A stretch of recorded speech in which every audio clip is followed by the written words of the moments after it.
தமிழகத்தில் 40க்கு 40 தொகுதிகளிலும் வெற்றியடைந்த திமுக அரசு வெற்றி பெற செய்த மக்களுக்கு பரிசாக மின்கட்டண உயர்வை வழங்கியுள்ளது. கோவை பந்தய சாலையில் தெற்கு தொகுதி சட்டமன்ற உறுப்பினர் வானதி சீனிவாசன் பேட்டி. கோவை பந்தய சாலை பகுதியில் உள்ள தனது அலுவலகத்தில் இன்று செய்தியாளர்களை சந்தித்த கோவை தெற்கு சட்டமன்ற உறுப்பினர் வானதி சீனிவாசன் கூறுகையில், ஊடக நண்பர்களுக்கு வணக்கம். தமிழகத்திலே 40க்கு 40 என்று எம்பிக்களை கொடுத்த தமிழக மக்களுக்கு தண்டனையாக மின்கட்டண உயர்வை அறிவித்திருக்கிறது தமிழக அரசு. கிட்டத்தட்ட 5% மின்கட்டண உயர்வு இருக்க போகிறது. ஏற்கனவே குறிப்பாக சிறு குறு தொழில் நிறுவனங்கள் மிக கடுமையான நெருக்கடியை சந்தித்து வருகிறார்கள். மின்சார கட்டண உயர்வால் சொத்து வரி, பத்திரப்பதிவு உயர்வு, கட்டணம் உயர்வு, மின்சார கட்டணம் உயர்வு என்பது திரும்ப குறிப்பாக நடுத்தர ஏழை மக்கள் மீது மிகப்பெரிய சுமையை தமிழகத்தை ஆட்சி செய்து கொண்டிருக்கக்கூடிய திராவிட முன்னேற்றக் கழக அரசு அவர்கள் மேல் சுமத்தி கொண்டிருக்கிறது. 6000 கோடி ரூபாய் கூடுதல் வரியாக கிடைக்கும் என சொல்கிறார்கள் மின்சாரத்துறைக்கு. ஆனால் இது முழுக்க எந்த விதத்தில் பாதிப்பை ஏற்படுத்துகிறது என்றால், குறிப்பாக போக்குவரத்திலே அத்தியாவசிய பொருட்களை இங்கு கொண்டு வந்து சேர்க்கின்ற அந்த போக்குவரத்து கட்டணம் என்பது கடுமையாக உயரப்போகிறது. இவை மட்டுமில்லாமல் தொழில் நிறுவனங்களுக்கு ஏற்கனவே இருக்கின்ற சுமை போதாது என்று இப்போது இந்த மின்கட்டண உயர்வால் அவர்கள் உற்பத்தி செய்யக்கூடிய பொருட்களுடைய விலையும் உயரப்போகிறது.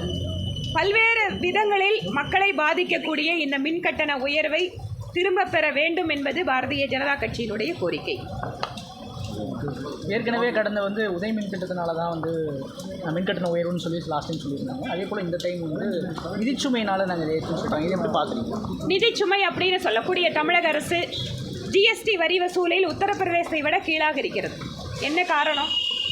இங்கு தமிழகத்திலே நிதி நிலைமையை நாங்கள் திராவிட மாடல், நாங்கள் சர்வதேச அளவில் இருக்கக்கூடிய நிதி விற்பனர்களை எல்லாம் வச்சு கமிட்டி போடுறோம் அப்படின்னு முதல் பட்ஜெட்டில் அறிவித்தாங்க. இதுவரைக்கும் அந்த சர்வதேச முக்கியஸ்தர்கள், நிதி விற்பனர்கள், அவங்க என்ன அரசாங்கத்துக்கு வழிகாட்டுதல் கொடுத்துருக்காங்கன்னு தெரியல. அப்படி இருக்கு. அதாவது தமிழக அரசு தான் இந்தியாவிலேயே அதிகமாக கடன் வாங்கி இருக்கக்கூடிய ஒரு அரசு. இந்தியாவில் அதிகமாக கடன் வாங்கினது மட்டும் இல்லை, இன்றைக்கு அதிகமான மின் கட்டணம், சொத்து வரி உயர்வு, பத்திரப்பதிவு கட்டண உயர்வு, குறிப்பாக ரியல் எஸ்டேட் துறை என்பது இன்று மக்கள் தனியாக வீடு கட்டுவதை விட்டு அடுக்குமாடி குடியிருப்புகளை வாங்க ஆரம்பிச்சிருக்காங்க. ஏனென்றால் அது பட்ஜெட்டு ப்ளஸ் நம்மளுக்கும் லேண்ட் சேவ் ஆகுது. ஆனால் அடுக்குமாடி குடியிருப்புகளை வாங்கி கொண்டிருக்கிற மீது கிட்டத்தட்ட 30% அதிகமான வரி அதில் விதிக்கப்படுகிறது. இந்த மாதிரி எல்லா தரப்பு மக்களுமே பாதிக்கப்படக்கூடிய விஷயமா தான் இந்த அரசு செஞ்சுட்டு இருக்காங்க. இவர்கள் எது செய்தாலும் அதற்கு பழியை தூக்கி மத்திய அரசு மேலே போடுறது வாடிக்கை. மின்சார கட்டண உயர்வா? உதய திட்டம் என்ன மின்சார கட்டணத்தை ஏற்ற சொல்கிறாங்களா? இல்லை, நீங்கள் மக்களுக்காக கொடுத்து கொண்டிருக்கக்கூடிய மின்சாரத்தை ஒழுங்குபடுத்துங்கன்னு சொல்கிறாங்க. என்ன அர்த்தம்? இலவசமாக யாருக்கெல்லாம் கொடுக்குறீங்களோ யாருக்கு எத்தனை கொடுக்குறீங்கிற கணக்கை வச்சுக்கோங்கன்னு சொல்கிறாங்க. இது எப்படிங்க உதயோட கட்டுப்பாடாகும்?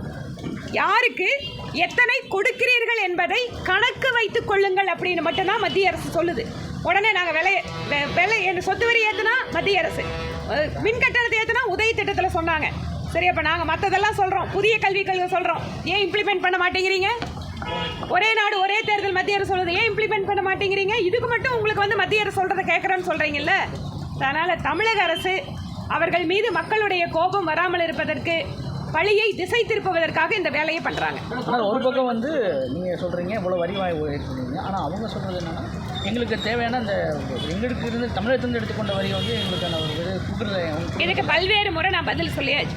300% 2004 14 கொடுத்ததை விட 300% மத்திய அரசு திட்டங்கள் வாயிலாக தமிழக அரசு கிடைச்சது. வரி நிதி பகிர்வு கிட்டத்தட்ட 170% மேலே 10 வருஷத்தில் அவங்க கூட்டணியில் இருந்ததை விட அதிகமாக தமிழ்நாட்டு கிடைச்சிருக்கு. அதனால் இந்த மக்களை திசை திருப்பதற்காக இந்த மாதிரி பல்வேறு கதைகளை சொல்கிறது அவங்களுக்கு பழக்கம்தான். தொடர் படுகொலை என்பது சட்டம் ஒழுங்கு தமிழகத்தில் எந்த அளவுக்கு சீரழிந்து கொண்டிருக்கிறது என்பதை காட்டுகிறது. மக்களோட கோபம் வருதா, உடனே என்கவுண்டர் நாங்கள் பண்ணிட்டோம் அப்படின்னு திசை திருப்புறாங்க. பார்த்தீங்கன்னா நாம் தமிழர் கட்சியை சேர்ந்த நிர்வாகி கொல்லப்படுகிறார். அரசியல் கட்சியை சார்ந்தவர்களுக்கு இதுதான் நிலைமை என்றால், இன்று ஒவ்வொரு நாளும் குறிப்பாக பெண்கள் மீதான வன்முறை, பட்டியலினத்தை சார்ந்தவர்கள் மீதான வன்முறை, தமிழகம் என்பது அமைதி பூங்கா என்கின்ற நிலையை பெருமளவு இந்த திராவிட முன்னேற்ற கழகத்தினுடைய திராவிட மாடல் ஆட்சி ஏற்படுத்தி கொண்டிருக்கிறது.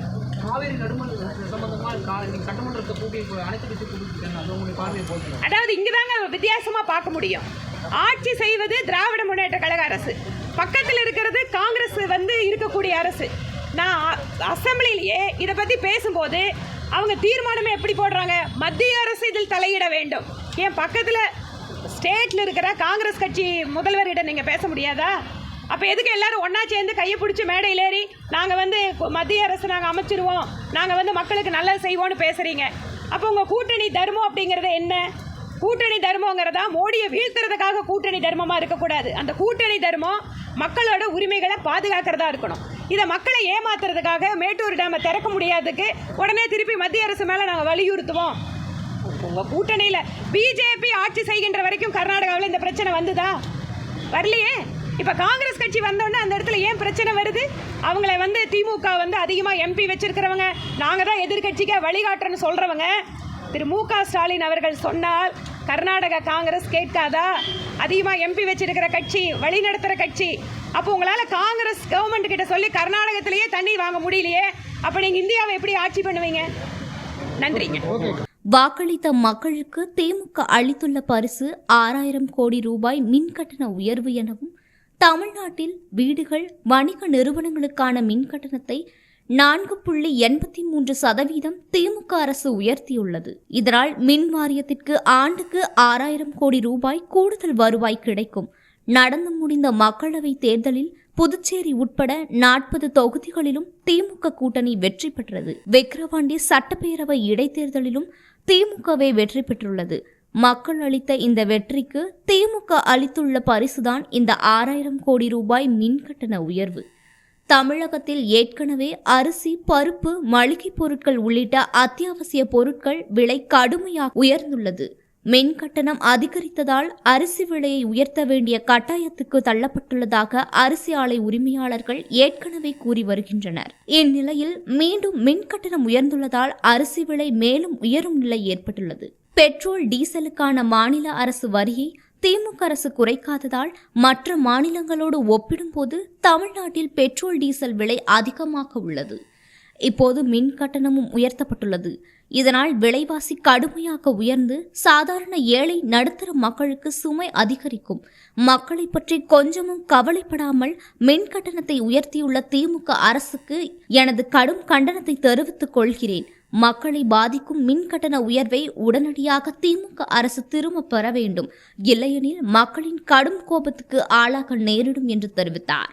Garuda Voice.